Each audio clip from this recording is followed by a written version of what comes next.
Oui, merci Monsieur le Président. Alors moi, je me satisfais et nous nous satisfaisons tous et toutes de l'unanimité qu'il y a dans ce débat. C'est suffisamment rare pour le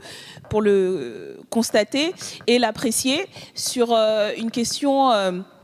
importante et la nécessité d'affirmer en tant que représentation nationale que nous ne reconnaissons qu'une espèce humaine, qu'une communauté nationale, sans distinction et sans discrimination. Nous avions proposé, comme cela a été dit, un certain nombre d'amendements. Alors ça faisait partie du débat sur le fait qu'il fallait pas énumérer un certain nombre de choses, mais il nous semblait important que dans le texte constitutionnel, que soit gravé dans le marbre les interdictions fondamentales, comme je l'ai dit dans ma présentation de l'amendement. Et c'est pour ça que, malgré tout, nous regrettons que la question des originaux pluriels n'ait pas été prise en compte dans la préparation de l'amendement de Monsieur Lagarde, et que ce que disait Madame la Ministre tout à l'heure sur le fait que dans le Code pénal, il existe aujourd'hui un toilettage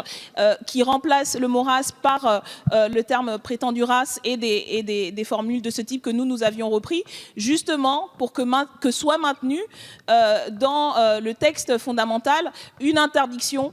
des discriminations racistes.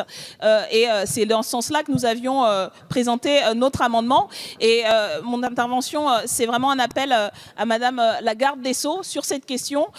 parce que malgré tout, je trouve qu'il y a un vide constitutionnel sur cette question-là et la nécessité d'être attentif à la jurisprudence sur ce dossier pour faire en sorte que nos déclarations de principe, et là c'est une déclaration qui va avoir un grand écho, soient aussi suivies par une vigilance au niveau de la jurisprudence qui arme justement tout le monde pour pouvoir mener les batailles nécessaires encore aujourd'hui contre le racisme.